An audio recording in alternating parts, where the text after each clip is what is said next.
Assalamualaikum warahmatullahi wabarakatuh. Perkenalkan, nama saya RM Agrandito Andrew dengan NIM 03071381823045 dari Teknik Geologi Unsri 2018 Palembang. Baiklah, pada kesempatan kali ini saya akan menjelaskan suatu paper yang dimana untuk menempuh mata kuliah pemodelan geologi yang diampu oleh Pak Budi Setiawan dari Universitas Sriwijaya. Baiklah, saya akan menjelaskan suatu paper yang merupakan hasil penelitian Devin dan kawan-kawan tahun 2007 yang berjudul The Application of Satellite Differential SAR Invertometry Derived Ground Displacement in Hydrogeology. Baiklah, latar belakang pada penelitian ini diawali dengan adanya perpindahan atau suatu displacement tanah yang diukur pada resolusi spasial yang tinggi, yang dimana dapat dicapai dengan teknik radar aperture sintetik atau Satellite Differential Synthetic Aperture Radar yang disingkat menjadi SAR, yang dimana teknik ini terdiri dari Interferometry Coherent atau INSAR dan Permanent Scatter Interferometry atau PSI. Penerapan teknik ini pada prinsipnya untuk studi hidrogeologi yang telah berkembang, sehingga studi ini dapat memiliki kemampuan untuk memetakan, memantau, menganalisis, mensimulasikan aliran air tanah, pemadatan atau densitas sistem akuifer, dan penurunan tanah. Adapun tujuannya dari penelitian ini antara lain untuk menjelaskan perpindahan atau displacement tanah dengan teknik INSAR atau sistem air tanah. Yang kedua, mengidentifikasi keterbatasan, yang dimana keterbatasan ini adalah batasan yang bisa dilakukan oleh kedua teknik tersebut. Dan yang terakhir, yang ketiga adalah untuk berspekulasi potensi SAR atau SAR untuk mendukung penelitian dan pemantauan hidrogeologi. Baiklah, data yang digunakan dan diolah pada penelitian ini terdapat dua, yang dimana yang pertama ada teknik data interferometry coherent atau INSAR. Teknik INSAR ini dapat memberikan pengukuran detail seperti dalam pengukuran deformasi tanah skala besar yang terkait dengan gempa bumi, gunung api, sistem akuifer, tanah longsor, dan lain-lain. Metode ini biasanya menyajikan cara untuk menghemat biaya dan tidak mengurangi kekurangan untuk mendapatkan data spasial yang detail dan resolusi permukaan yang tinggi.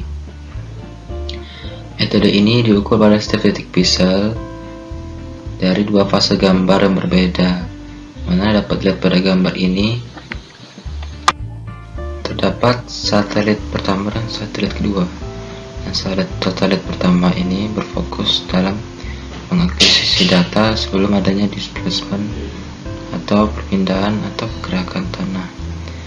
Yang kedua, adanya satelit kedua ini untuk mengukur data yang dimana telah mengalami perpindahan atau displacement tanah yang dapat dilihat pada gambar di bawah ini.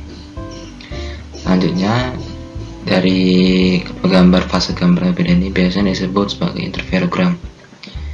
Sinyal interferogram ini lebih dominan dikarenakan adanya variasi topografi yang dicitrakan di posisi orbit yang berbeda, sehingga digunakan persamaan yang telah tertera tersebut ini untuk memperkirakan fase perpindahan atau pergerakan dari tanah tersebut, dan kemudian dikonversi ke perpindahan jarak dalam arah sensor line of sight loss. Namun teknik ini sangat bergantung pada rasio signal to noise yang diatur oleh kekuatan sinyal dari instrumen, yang kedua radar reflektivitas di permukaan, dan yang ketiga fraksi energi coherent antara dua citra SAR. Umumnya juga dipengaruhi oleh jarak antara dua jalur akuisisi yang diproyeksikan loss dan pada jumlah perubahan temporal yang terjadi di antara dua akuisisi data tersebut. Data selanjutnya yang digunakan pada penelitian ini adalah Interferometry Benchmark Persistent atau PSI. Metode PSI ini menggunakan pendekatan yang berbeda dari INSAR, yang dimana untuk memproses citra SAR dan mengatasi beberapa keterbatasan dari metode INSAR. Tentunya PSI ini telah diterapkan terutama di lingkungan perkotaan, yang dimana kepadatan atau densitas pecar ini lebih stabil, misalnya di bangunan, jalan raya, tiang, dan lain-lain, dan biasanya cukup tinggi radiusnya dalam beberapa ratus per kilometer persegi yang dapat dilihat pada gambar di samping. Selanjutnya, teknik ini melibatkan pemrosesan yang banyak, di mana biasanya lebih dari 30 interferogram agar sinyal lebih kuat dan stabil. Kumpulan data SAR ini kemudian digunakan untuk mendukung metode PSI, di mana dalam menganalisis statistik dengan persamaan yang sama seperti metode INSAR sebelumnya. Namun, di teknik ini memiliki suatu batasan, yang dimana batasan yang berpotensi parah dari teknik ini yaitu tempat atau densitas dari pencar ini bernilai kecil, sedangkan besaran nilai displacement atau pemindahannya bernilai besar.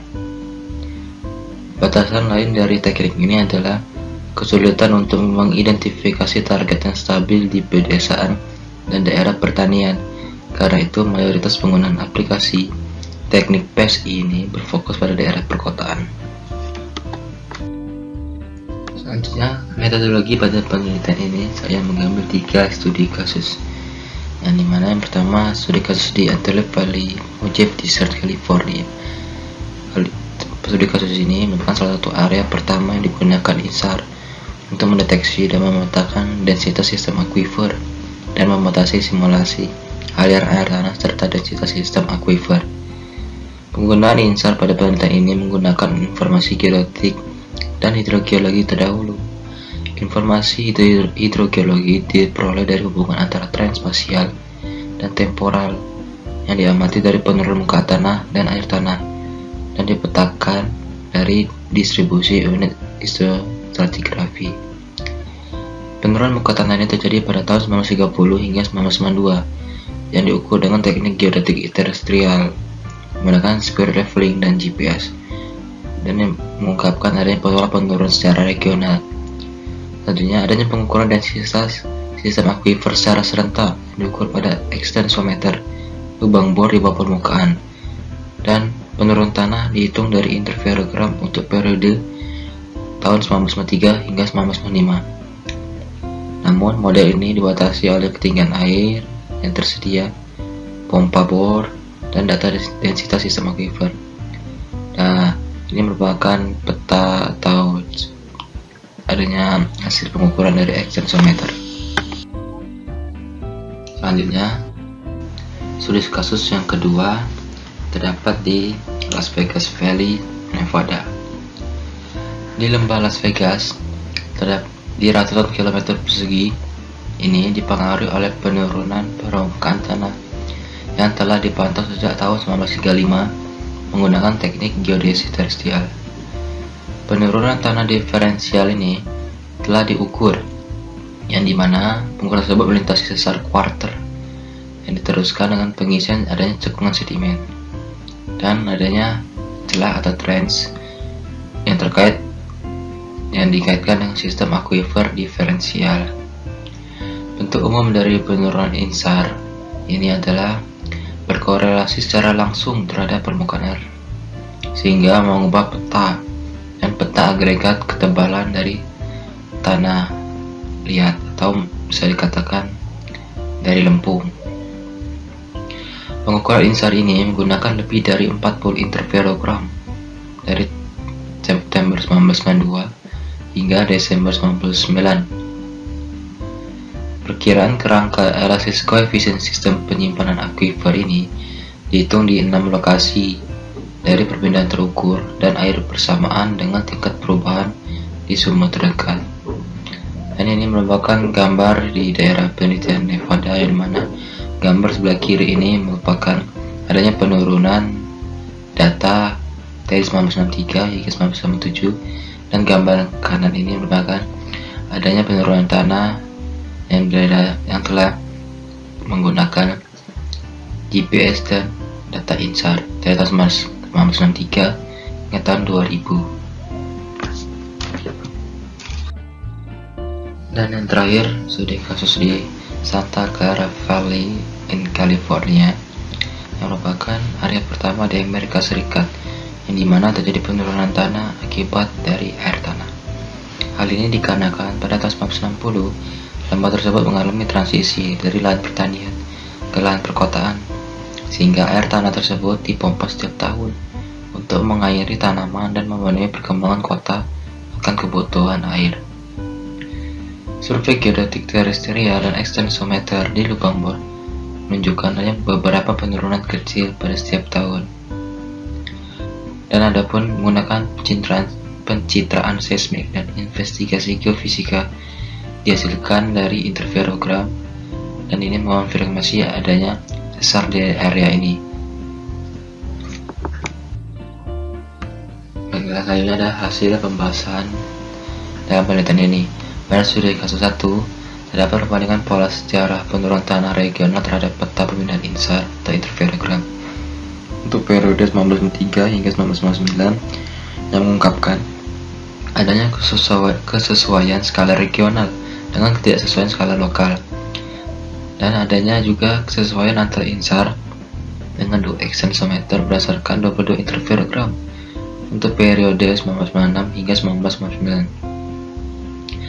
Daerah penurunan muka tanah yang ditunjukkan oleh INSAR di daerah penelitian ini pada umumnya konsisten dengan simulasi model yang menunjukkan bahwa penurunan tersebut terdeteksi adalah hasil dari densitas atau kepadatan dari sistem akuifer. Pada studi kasus kedua, didapatkan variabilitas temporal dalam cakupan spasial dan besaran perpindahannya tersebut menunjukkan adanya penurunan dan peningkatan atau terjadinya pengangkatan pada musim-musim tertentu.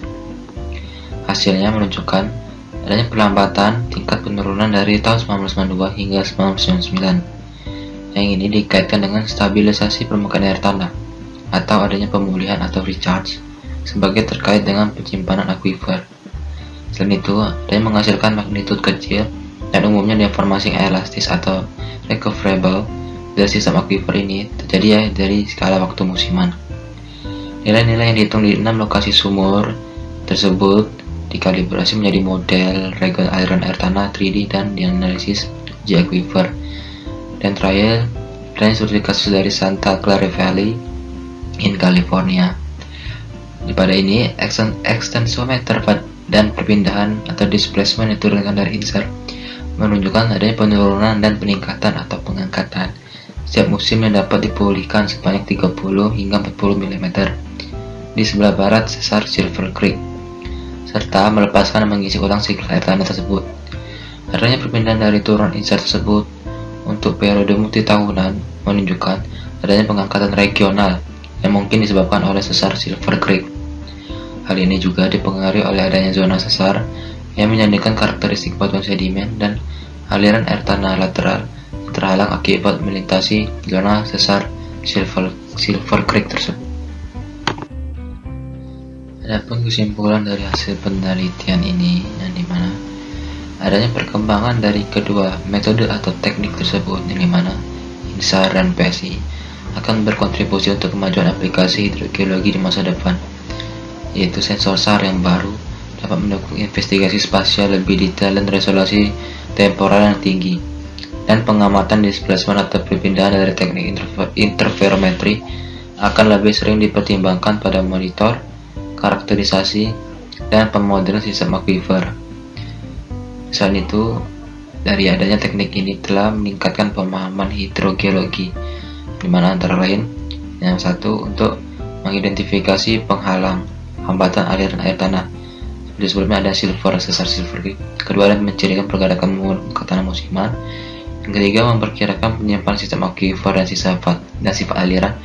Dan yang keempat, menyediakan model numerik aliran air tanah. Sekian dari saya, terima kasih. Bila ada kata-kata salah saya mohon maaf.